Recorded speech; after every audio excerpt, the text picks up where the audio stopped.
All right, hey everyone, welcome back to Low Budget Logistics, your logistics and supply chain explainer, where on the channel we use really low budget methods to explain some really detailed concepts as they pertain to the supply chain and logistics.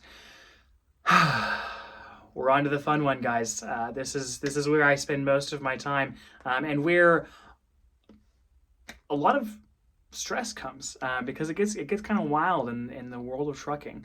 And so this will probably be one of a series of videos that we do about trucks specifically. The goal here is to sort of explain, at least on this video, is to explain the different types of trucking and the different methods and how they get priced and where there are similarities and where things get a little bit funky.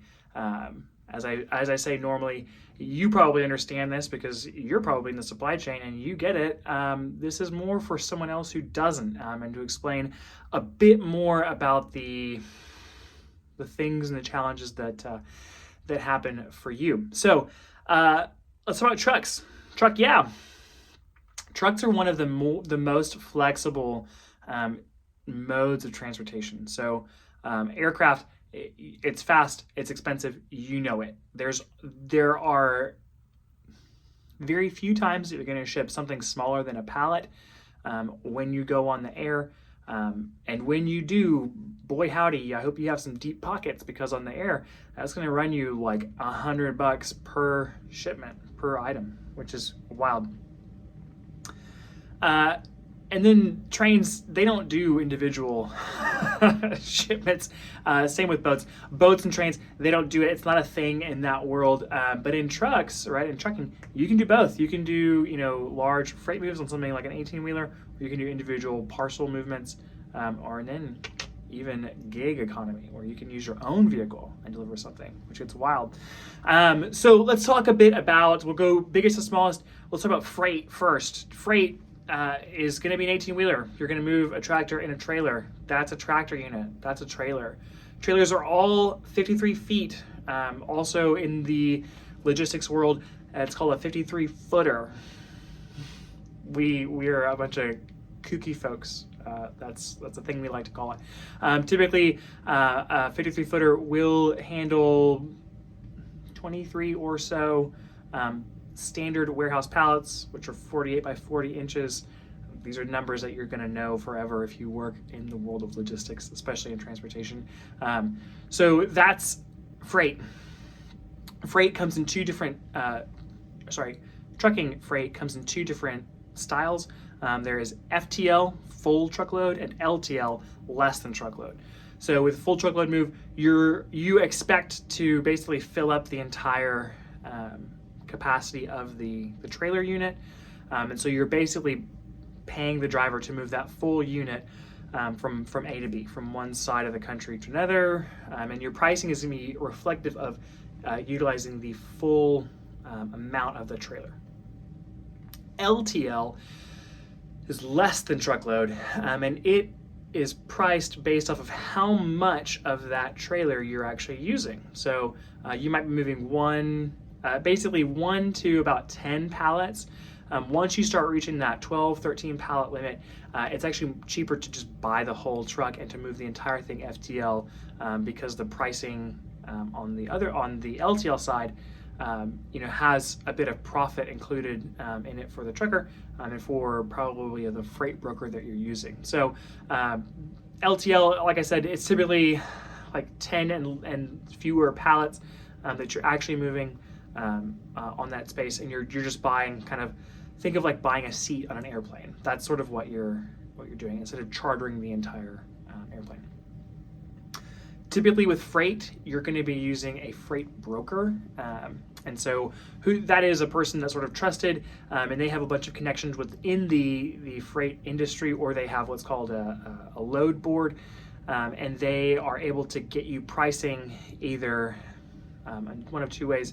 Either on the spot market, so you just call them up and say, hey, I've got a load, I need either FTL or LTL, here's what I've got, here's where it's moving from and to, what's the price right now? So typically the spot market is generally more expensive than the sort of contract market, which is what we call, which is the other side. specifically because spot market is like last minute. Like, hey, I got something right now that's got to move right now. What is available? What capacity is available there? And so there's typically a premium for spot, but it can get inverted. It can be a little bit weird. So again, that's that. Contracted rates are typically extended for like a month up to a quarter. And they are based off of you having kind of steady volume that's going to move in the same lane. So say a lane is from A to B, that same movement over and over and over again. So in my history, I've moved a bunch of stuff out of LA and into places on the East Coast or even here in Texas. So LA to Dallas, LA to Chicago, LA to New York. Those are super common lanes.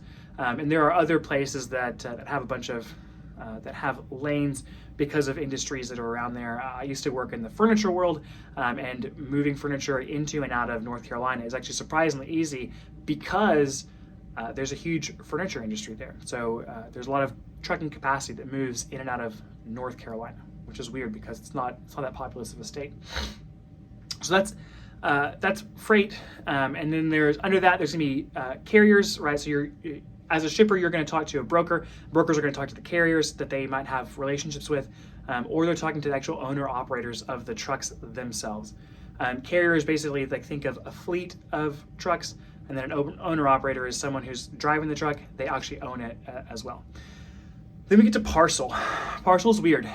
Parcel, right, as we've sort of discussed a bit, is about the box, an individual box, and that space. Moving from and to, there's a lot more that goes into the pricing on parcel because it's a lot more difficult. So typically what you're going to do here is you're going to contract with the parcel carrier for an entire year period. You're going to negotiate based off of the total amount of volume you expect to move in a year. They're going to break it down based off of where you typically move to, and where they have capacity, and then they're going to give you a price based off of that. And then your pricing is going to be based off of weight, either dim or actual, like gravity weight, and then the zone. And so the zones are, again, a sort of easy shorthand way of knowing distance. So zones are based off of where you start and where you're ending, and they basically run zone 2 to 7 in the continental US. Alaska and Hawaii are sort of different things, and pricing is different for those. So here in Texas, zone 2 is sort of all of Texas, Oklahoma, Louisiana, New Mexico, and then further out would be zones 5 and 6, or 4, 5, and 6. So shipping from Texas to, say, New York is going to be probably a zone 5 or 6 move. If you're in California, that's going to be a zone 7 move. So there's a lot of things that get weird, and because parcel is weird, the start and end points change all the time, and so there's a lot of calculations that need to be included in that. And so the parcel guys will give you just a grid, and they'll say, hey, here's your grid, and then they'll give you pricing based off of those different things. There's DIM that gets involved in that. We'll talk about parcel a lot more later because it's really funky, and there's a lot of surcharges that get added onto it. Again, we'll talk about that later. Again, so parcel is pricing is based off of the year, and then you can typically pricing is locked in for 3 years, and then you can renegotiate every year, and then the parcel carriers will also they'll give you what's called a GRI, or a general rate increase, every year. That's typically based off of inflation or what they're seeing in the market, what they're available to move. It's really funky. It gets really weird. But again, you are in the supply chain. You probably know. So this is for somebody else who doesn't know. But unlike the freight world, you're typically talking directly to the carrier themselves. They own the trucks, generally speaking. Most of the employees are going to be under the larger company themselves. Big people here are going to be, UPS, FedEx, DHL. There's some more regional carriers, at least in the domestic U.S. On track, but we'll talk about them later. And then the other thing that gets weird, that's a relatively new entrant into the trucking world, is gig trucking. Now, gig is where I see it most often is in the final mile for a parcel delivery, right? So gig trucks are someone who's got an iPhone or an Android, and they're going to be delivering packages based off of someone else. So Amazon uses gig delivery workers a lot. Typically, they are going to be much cheaper than a parcel carrier's actual employee because you're sort of ad hoc, you're at will. You're essentially considered a contractor, and they're paying you based off of however many packages you're able to deliver. So if you're driving a small, like let's say a Prius, you may be having really good, miles per gallon, so your overhead may be low, but you don't have as much capacity to move, a bunch of parcels. But if you have a truck, you may be spending more in gas, but you may be making it up by delivering a bunch more packages. Lots of variables in this world. Gigging is a new thing, and really kind of has been revolutionized because it has become a new entrant because of the smartphone revolution. We'll talk about these two more in the future because there's a lot more that can be said. But like I said, trucking is where it's extremely flexible. You can move big stuff, you can move small stuff, you can move everything in between. There's some regulation. It's not as onerous as moving stuff on either rail or on the air, because it's a lot easier to stop a truck that's on fire than a plane that might be on fire. But again, we'll talk about that stuff in a bit more detail. This is sort of a extremely, extremely high level. We'll dig into some of the details later. I know that I'm running long. So I want to say thank you so much for watching this.